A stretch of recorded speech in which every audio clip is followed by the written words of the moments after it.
Hello? Nathan? Jody? Jody, where are you? They're back. Good God, Jody, what's happening? I'm tired. I'm so tired. Tell me where you are. I'll come right now, Jody. Jody! I don't think I'm gonna make it.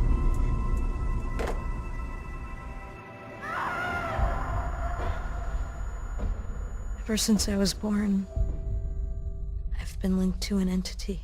Hey. Judy? You know, sometimes adults imagine things too. What's your name? Jody. Welcome back to the land of living, Jody. His name is Aiden, and he's always with me. What did you do to that boy? Susan, this is gonna stop. Either we end up crazy or dead. Please don't leave me here. You're a monster! You hear me? A monster!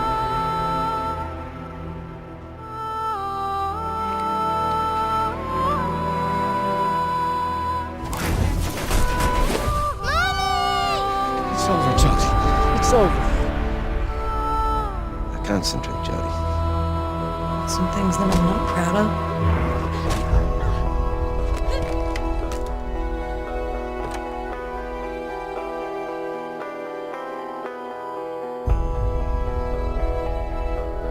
You lied to me.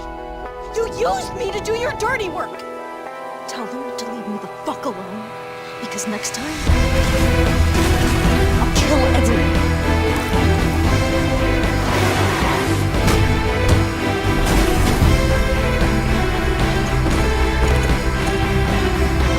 It's gonna be okay.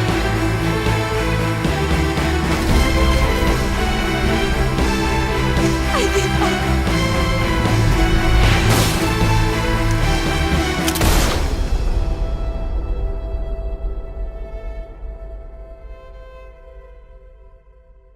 PlayStation.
Go ahead, take a seat. Can you give me your name and your age, please? My name is Mary Smith. I'm 24. Have you ever taken any acting lessons, Mary? Not really. I couldn't afford it, but I watch a lot of films and I learned so much by watching them. Have you shot anything recently? I've had a few bit parts, little things here and there, nothing very serious for the moment. I'm always too tall, too short, wrong hair. There's always something wrong with me. Okay, have you learned your lines? Yes. Let's get started. Mark it, please. Casting Heavy Rain, actress Mary Smith, take one. And action! The first time I saw you, I knew you were the one. I thought these things only happened in the movies, you know? The pounding heart, the sweaty hands, and the shaky legs. I was coming out of the theater, and it started pouring heavy rain, so there I was, soaking wet, teeth chattering, freezing cold, and then you came up to me. You looked at me straight in the eyes, and you said, "Need an umbrella, miss?" You sent me flowers for weeks, and you said you'd love me forever. 3 months later, we were getting married. God, it sounds so stupid. It's such a corny romance. But real life never ends up being what you think it's going to be. You think it's going to be one big happy fairy tale. And then one day you wake up in an average little house, leading an average little life, and your real dreams are about paying the bills and maybe someday getting a bigger TV. And you realize that maybe that wasn't the life you were dreaming of. You realize maybe things could have been different.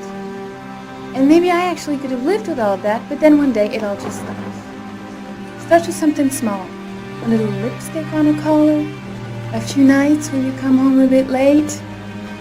At first I tell myself that I'm crazy, that you would never do such a thing.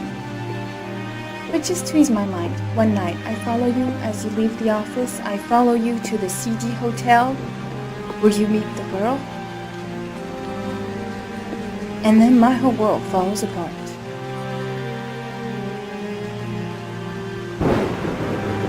I come home and I cry for hours in my kitchen.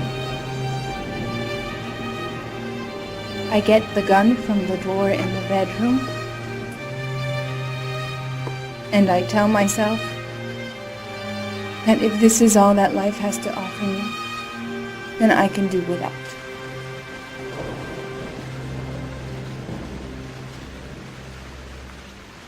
But then I change my mind. After all, I'm not the one who's cheating. So, quietly, I wait for you to come home, sitting in my average little kitchen. Obviously, when you get home, you don't suspect a thing. So I press the fucking gun against your forehead and I take a few seconds to watch the fear grow in your eyes. You tell yourself, she won't do it. She doesn't have the guts. She's just trying to teach me a lesson. But you are so wrong, honey. I sentence you to death for turning my life into a soap opera cliche. For stepping on my dreams. For not giving a shit about me all those years. And for lying to me and betraying me and humiliating me. I'm making an example out of you for all the assholes out there who think they can keep on fucking us over and over. Goodbye, my love.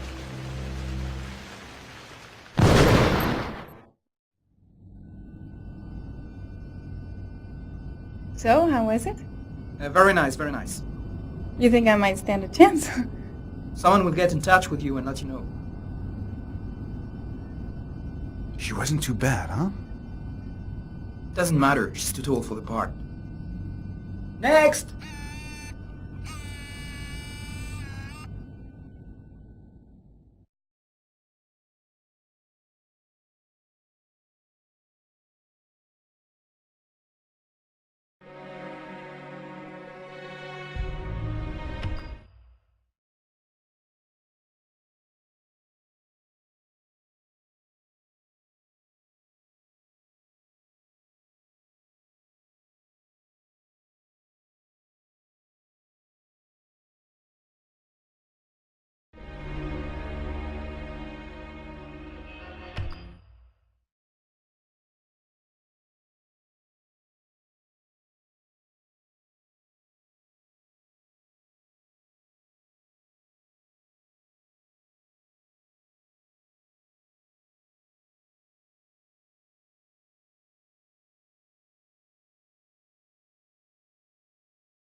Can you hear me? Yes.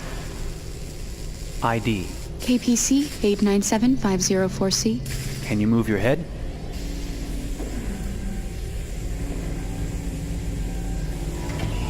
Your eyes now.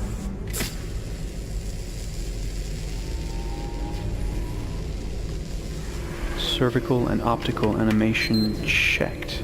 Now give me your initialization text. Hello. I'm a third generation AX400 android. I can look after your house, do the cooking, mind the kids. I organize your appointments. I speak 300 languages, and I am entirely at your disposal as a sexual partner. No need to feed me or recharge me. I'm equipped with a quantic battery that makes me autonomous for 173 years. Do you want to give me a name? Yeah. From now on, your name is Kara. My name is Kara. Initialization and memorization checked. Now, can you move your arms?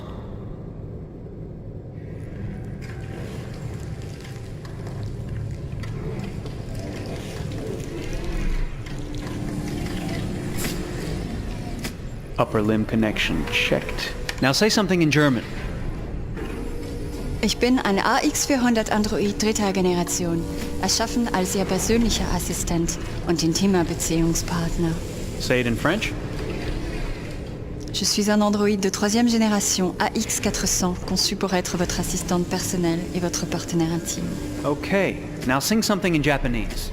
Sakura, Sakura, yayoi no sora wa miwatasu kagiri.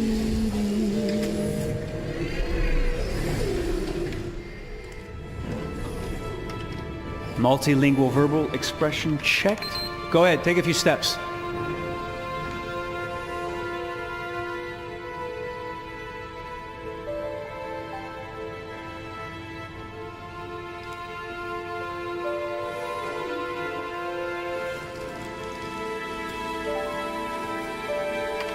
Locomotion checked. Great, you're ready for work, honey.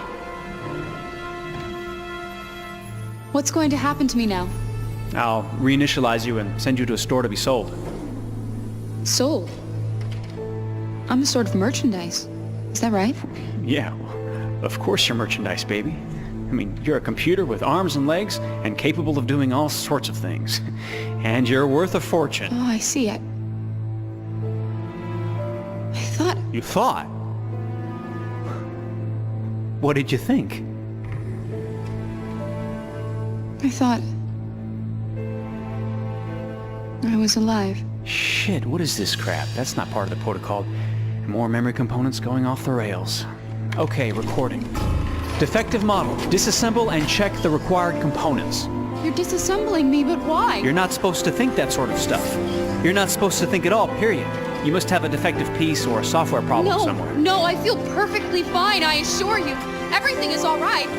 I answered all the tests correctly, didn't I? Yeah, but your behavior is non-standard. Please, I'm begging you, please don't disassemble me. I'm sorry, honey, but defective models have to be eliminated. That's my job. If a client comes back with a complaint, I'm gonna have some explaining to do. I won't cause any problems, I promise. I'll do everything I'm asked to. I won't say another word. I won't think anymore. But I've only just been born. You can't kill me yet. Stop, will you please stop? I'm scared.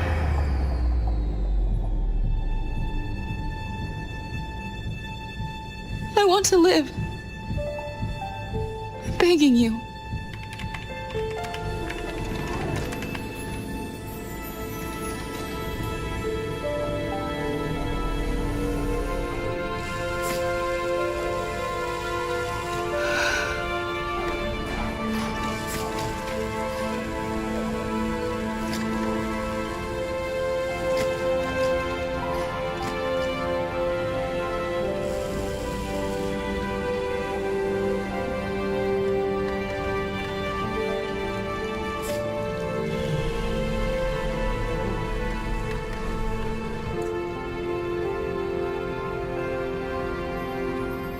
Go and join the others.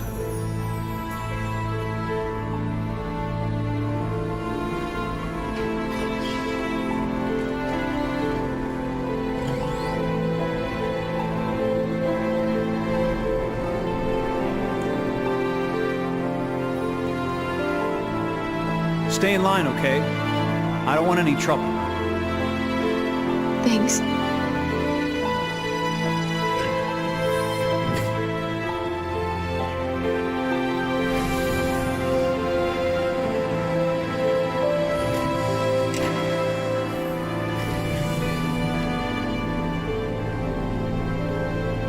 My God.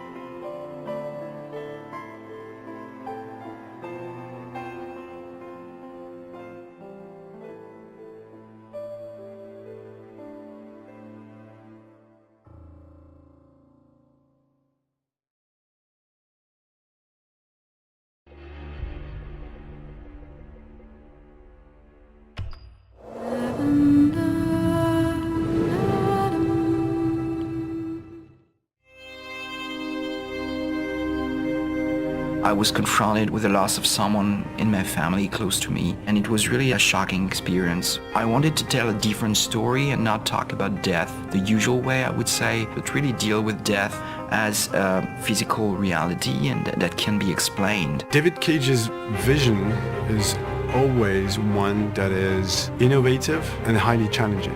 So each time we start out on a project, we see those giant mountains in front of us and think, oh my God, how are we going to do that?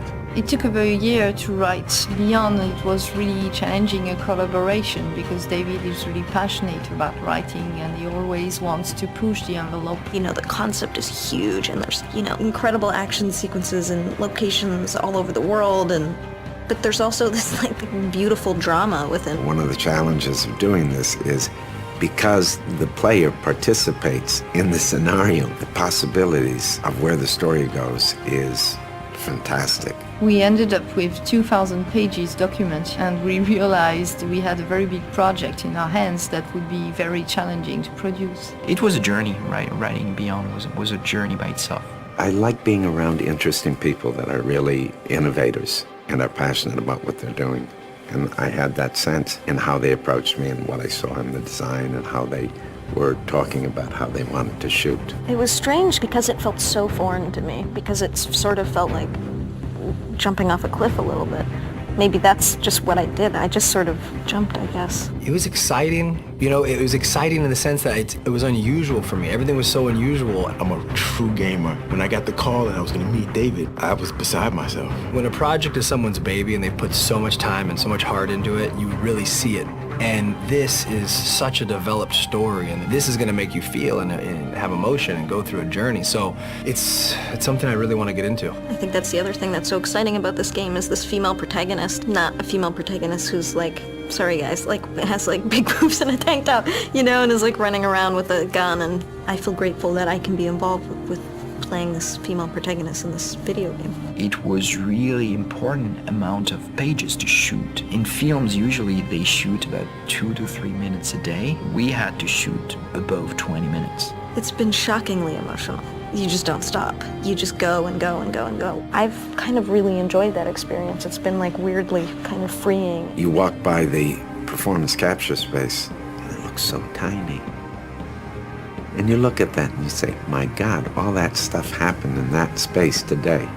When I say happened, it happened in your imagination and it happened in your intention. But it's a powerful feeling. It's so amazing that this is what I'm getting to do. I can't sleep at night. I go home and I'm just so excited that I'm coming back tomorrow. There's an aspect of motion capture that really skips to the chase and gets down to something very basic about performing. Go back to bed. With Anne and Willem, it's really like driving a Ferrari in a way. You need to be very precise as the pilot because whatever you ask the car to do, you will get it. But because they're so talented, they will give you something that will be fully consistent with the character and that will really bring something that you didn't think of. The pleasure for me as an actor is not interpreting something. It really is serving someone's vision and then making it my vision. And David you know, is pretty inspiring. David's awesome to work for. I don't think I realized when I signed up for it just like how much of an incredible experience this was going to be as an actor. I mean, I really have nothing other than unbelievable respect for what he's doing, and just for whatever reason, totally just trust him, and just every day, just sort of go for it. Both Alan and Willem came on set with a lot of respect for the project. They really wanted to do the best possible job they could just to serve the project and serve the vision, and I think it's going to make the game much better.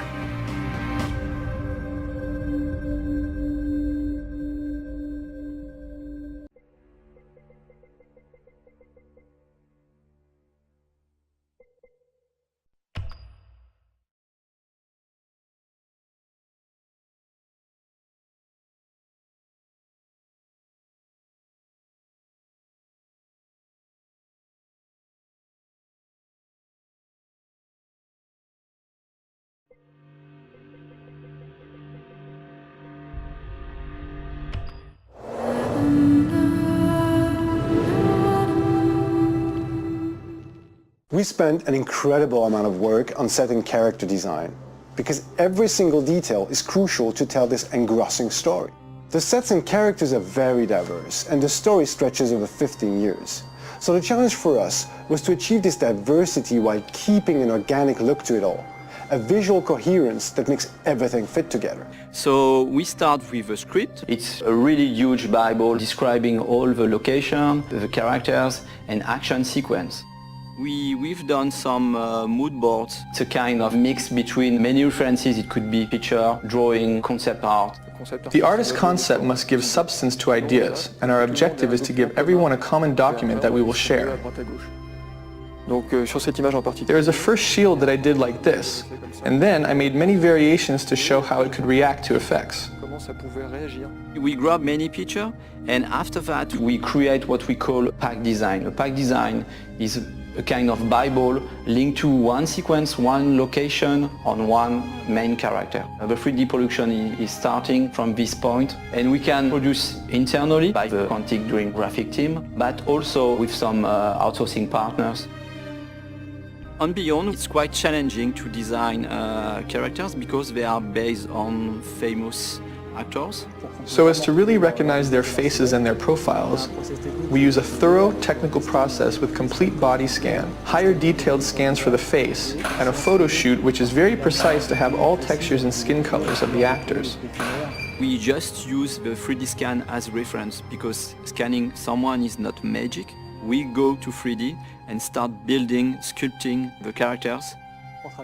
To work on the character emotion, I really lingered over the expression, the eyes, the mouth, the same places that we look when we speak to someone. On each one of these parts, we could put the camera very close and see the pores of the skin, see that there is texture on the whites of the eyes. Our ability to provide careful attention to each detail enables the gamer to focus on emotion and on the actor performance. Nothing's gonna stop me from seeing her. We produced various effects on characters because they needed to react to all the things they go through. It means underlining their sadness with believable tears when they're in distress. They're back. They're all around me. And injuring them when they get into a fight. These elements had to be visible yet subtle in order to avoid caricature. This required close collaboration with the team in charge of lighting in order to correctly highlight these details. Tell them to leave me the fuck alone, because next time, I'll kill everyone. In scenes with bad weather, or when the character goes through natural elements like a river, we must find the right balance between what visually happens in the background, what happens to the character, and even sometimes what can be visible on the camera lens, for example, water flowing on the screen. What was unique is being able to make Jodie evolve. We can follow her through many years, since childhood.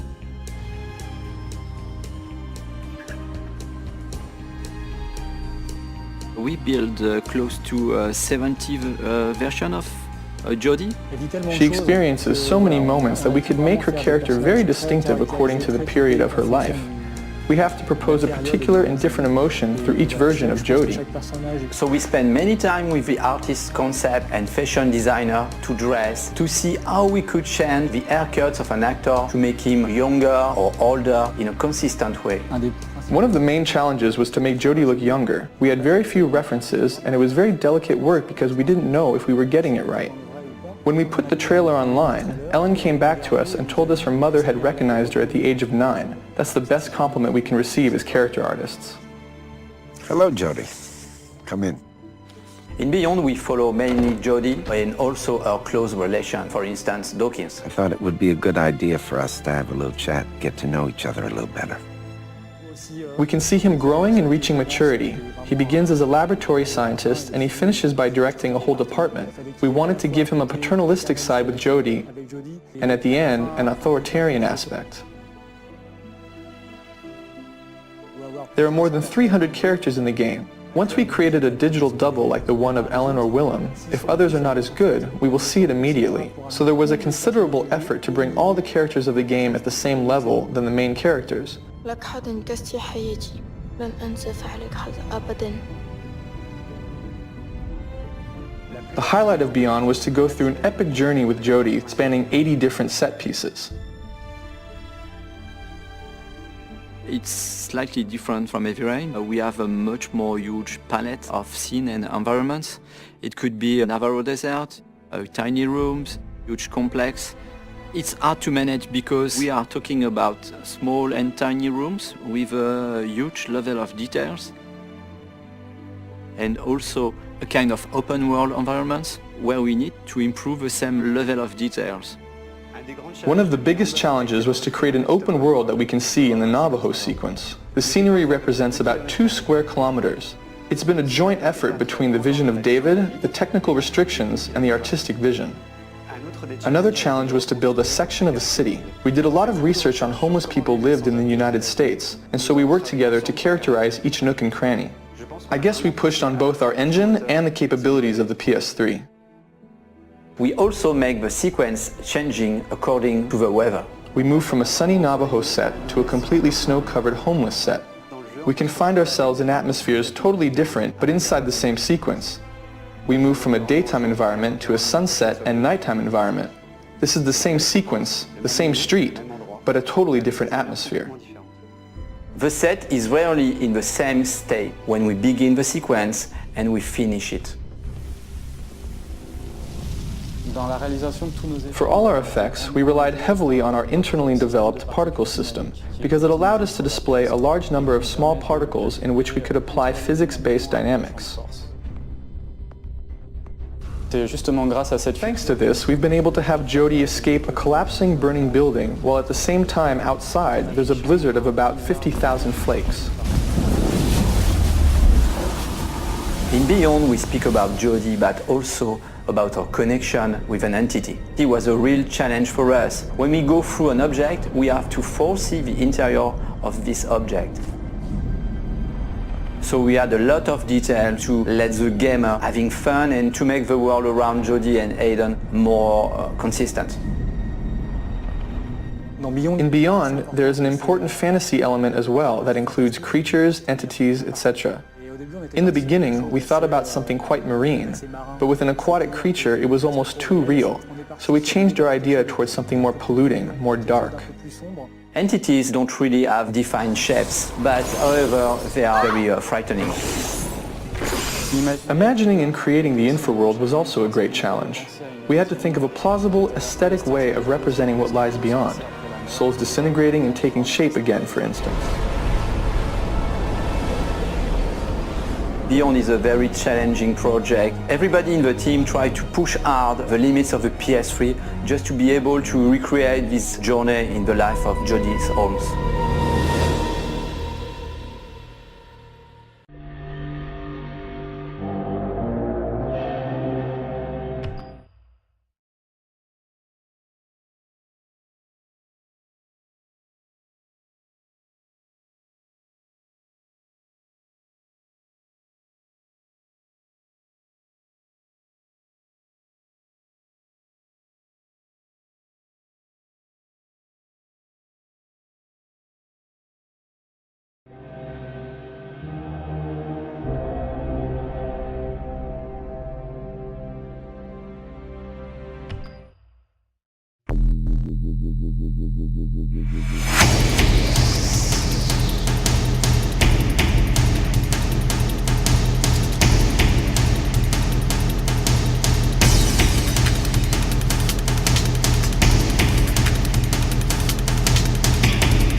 Every second of movement you see and beyond is motion capture, ranging from simple in-game motions, walking, turning, all the way to stunts, fights, four-person fights on train roofs, to performance capture, to full facial and body capture at the same time. It's not your call, Aiden.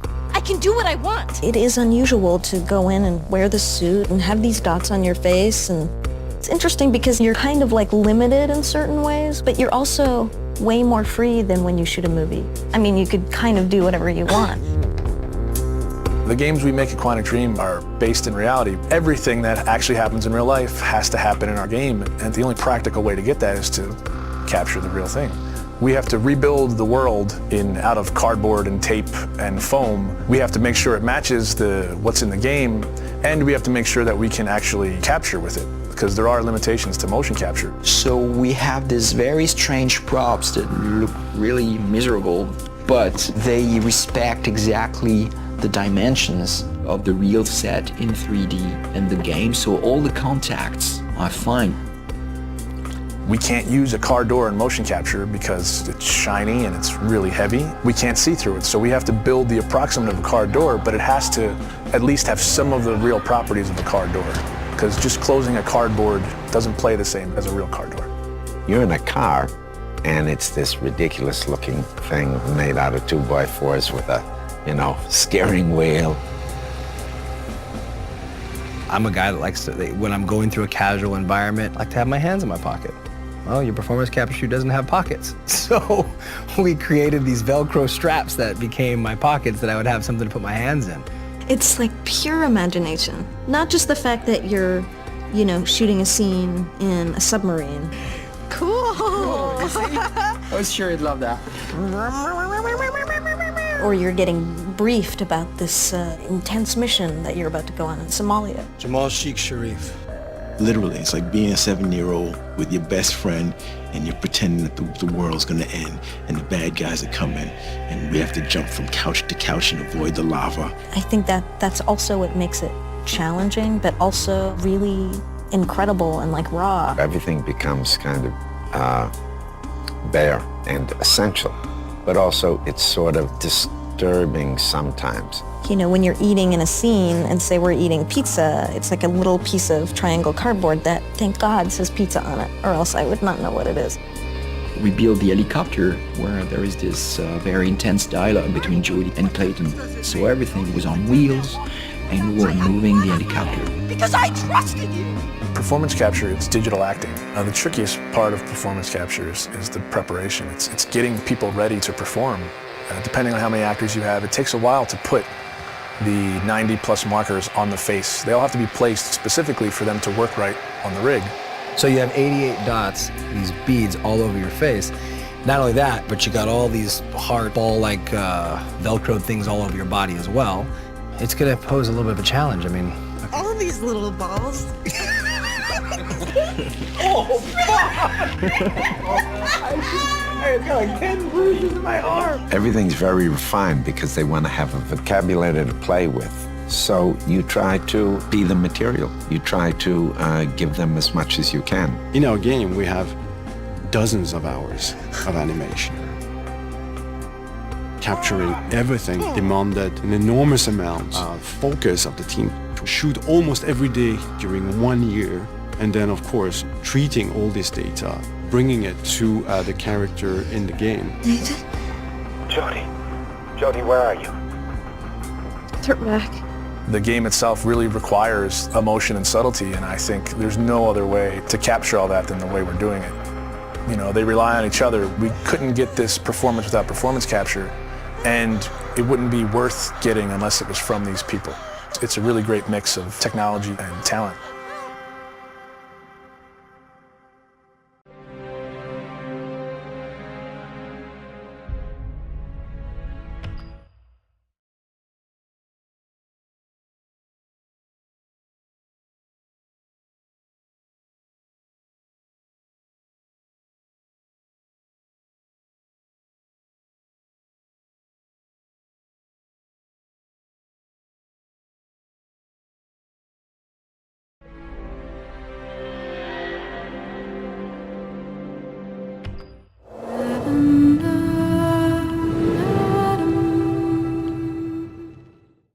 Quantic Dream has always been about creating interactive experiences that have emotion at their core. It's about telling the story of characters and giving the player the possibility through their actions to change the way the story unfolds. When I write my script, I have an idea of how I want the story to be played. So we try to render David's idea into a game and see with him if it matches what he had in mind. In case it doesn't, we go back to the writing stage and keep working until the result perfectly matches David's vision. What we try to do in Beyond is really an intuitive and immersive experience. So we created a very discrete user interface with only white dots on screen and very simple controls. Jody, where are you? We wanted to revisit the action system and go for something that would be more invisible and more intuitive to the player. We didn't want the interface to be a barrier. We wanted the player to focus on what he's doing on screen and not on how to do it. Ideally, the player will forget that he has a controller in his hand and will just jump into the screen. One of the major revolutions in Beyond is the way Jody Holmes moves. Depending on the context, depending on your emotional state, you see the character of Jody moving differently, walking differently, looking around differently. And most importantly, to give the player the feeling he's really in control of the character, he can do almost anything he wants to do. You can talk to other people, interact with objects, and also run, jump, shoot, drive a motorcycle, or even ride a horse. What was really challenging also is that the story goes on for 15 years of Jodie's life. When Jodie's a kid, for instance, you can do different things than when she's a teenager or an adult. Giving this much animation to a character, it's really new. It has never been done to that extent, and it really makes the character come alive like never before. We wanted to have these new mechanics with Aiden. I wanted to give this feeling of flying around and going through matter and through walls. So we started making some research on how ghosts would move or even fish would swim underwater. We thought that using orbs is an interesting approach. It would give us this physicality that we need to interact with matter. It became really something natural to assign them to the two analog sticks and have to play with them, to focus them, or on the opposite, to split them apart. During the process of this production, we made what we call user tests. You just watch people playing and you see where they succeed, where they fail. If a player don't get it right, it's only our fault.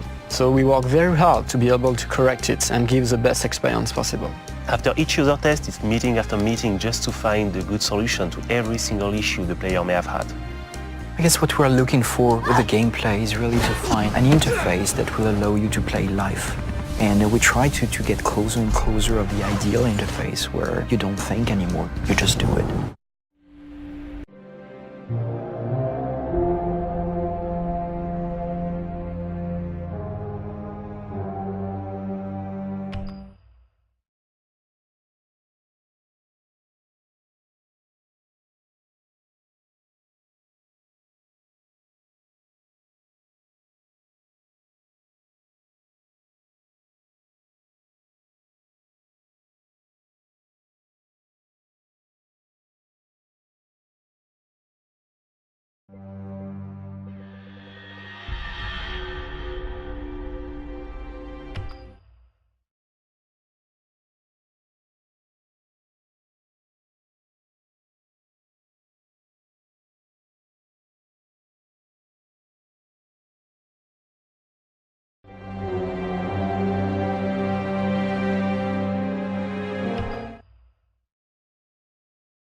Shrouded by darkness. I have suppressed my hatred while I waited for the stars to align. After 1,000 years years spent wandering the darkest bowels of the earth. Time to emerge from the shadows as finally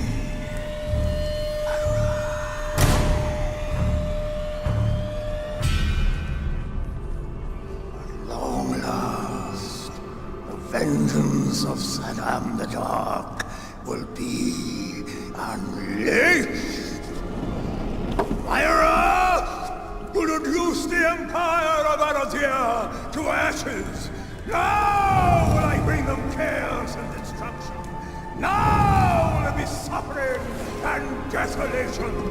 I will make them regret the day they dared to defy the greatest dark sorcerer ever to walk the earth.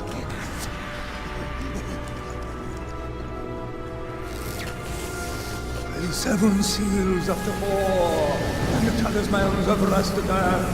I invoke you, Astaroth, that lord of the last circle. By the sacred power of the ancient gods, by all the spirit servants of Asmodan, by all the sacred parchments of Pashtima! Oh, shit! I can never get that last one right. Fashtamalavi. It's on the tip of my tongue. I knew it. Damn! I am so sorry. No problem. We'll just take it again. Wow, dude. Totally freaked me out. I scared the crap out of me, man. Oh, excuse me, if I may, I just have a quick word about the script. About the script? Yes, as my character is rather complex, I want to make sure I'm conveying all facets of his psychology. So, I ask myself whether this hatred that is consuming him isn't emanating from... You know what? Don't change a thing. You were great. Okay, everybody, let's take it from where we left off, if you're all ready. Hey, name's Maurice. How you doing? David Gant. First time in a video game? Yes. Yeah, welcome to hell. Okay, let's do it again. Oh, by the way, can we please tone down the pyrotechnic effects? They really came a bit close the last time. Let's not risk a pointless accident. Okay, I'll tell the guys. All right, silence on the set. And we are rolling. By the seven seals of the war and the talismans of Rastadan, I invoke you, Astaroth, that lord of the last circle, by the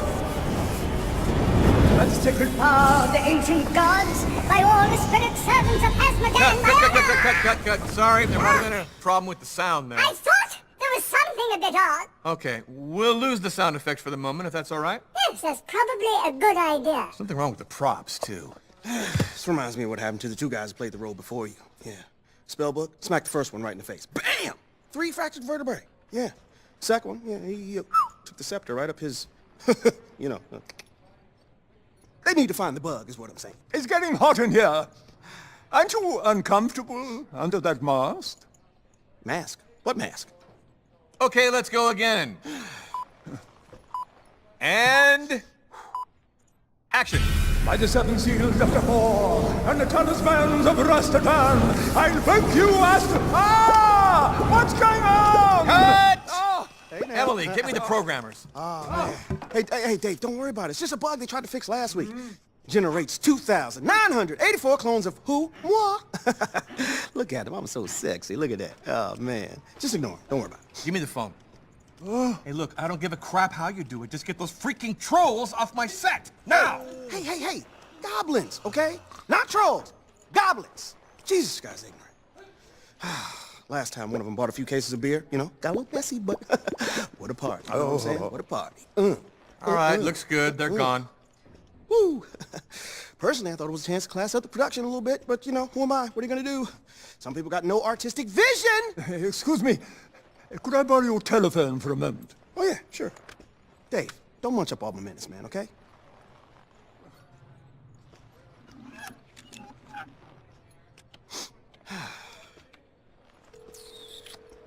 William! Yes, it's David. Yes, I'm on the set right now.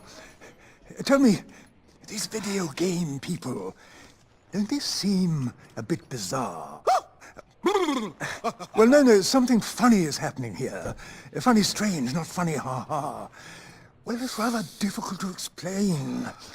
Listen, I'm not entirely sure this is a good idea. Yes, I know I signed a contract. But maybe we could... No, of course not. Hey, Dave, come on. Yes, maybe I am overreacting. Yes, fine. Okay, I'll call you later. Problems? Yes! No. Everything's fine. Okay, we're ready. Let's go again from the same place, please. And... action. Oh, great Astaroth, enter our dimension and deliver unto me my vengeance. Come, you most powerful... No! Oh! Yeah, that just happened. Yeah, I'm sorry. Hey, the same thing happened to Michael Jackson, man. You know, in that soft drink ad? Congratulations. You just became a legend. I told you to be careful with your silly pyrotechnical activities! I'm so sorry. This is the first time it's ever happened. Right. So what do we do now? I would like to go back and try again from the same spot, if that's okay with you.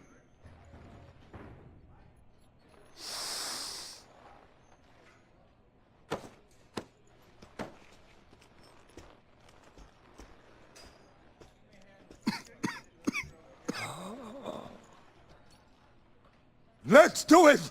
Okay, silence on the set. We are rolling. Oh, great Astaroth, enter our dimension and deliver unto me my vengeance. Master of all hells, the portal is open! Jesus. That was my entrance cue, wasn't it? Bloody hell! I don't believe it! Demon, yeah, that was your cue, but it'd be better if you entered through the portal of hell for continuity. Oh, the portal of hell. Of course. I'm such a Disney. Bad demon. I'll just take my, my entrance. That'd be good. Let's do it again. I'm so sorry, Jolly. Excuse me. Okay, we're gonna start the whole incantation over now that everybody's in place. Well, the whole incantation? But I thought you had that covered. David, it's cool. Don't worry, everything's working perfectly now. All right, this next take is the keeper, people. And... action. By the seven seals of the horn, the talismans of Rastatan, I invoke you, Astaroth, Dark Lord of the Last Circle, by the sacred power of the ancient gods, by all the spirit servants of Hasmodan, by all the sacred parchments of Hashtamaladi, appear! O Prince of Hades, the portal is open! You have summoned me, mortal. I am your slave.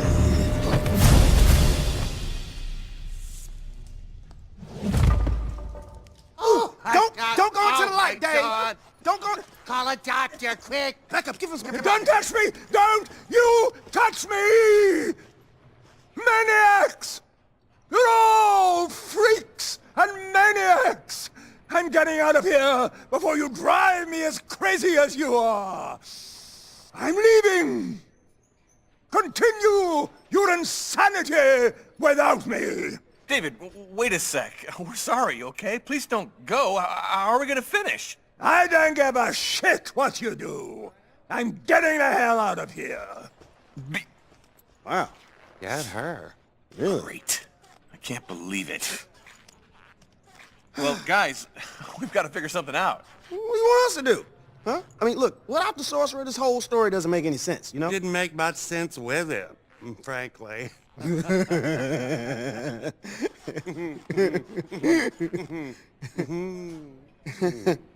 What? What? Yeah.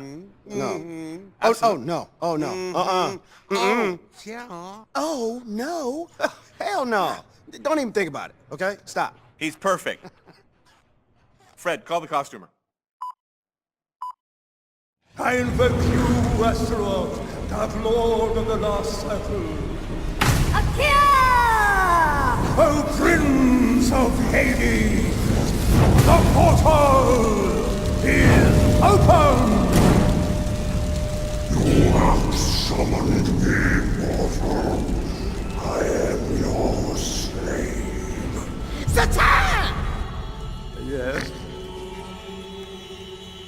You didn't think I was going to let you get away with this now, did you? I thought there was something a bit odd. Nothing but a usurper, you dark sorcerer.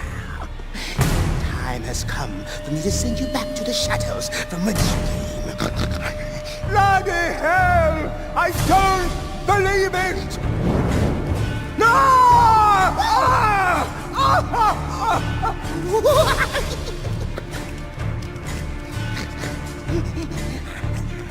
Asura, from now on, you are my slave. Let humanity fall to its knees. The hour of the Goblin of Darkness is finally at hand.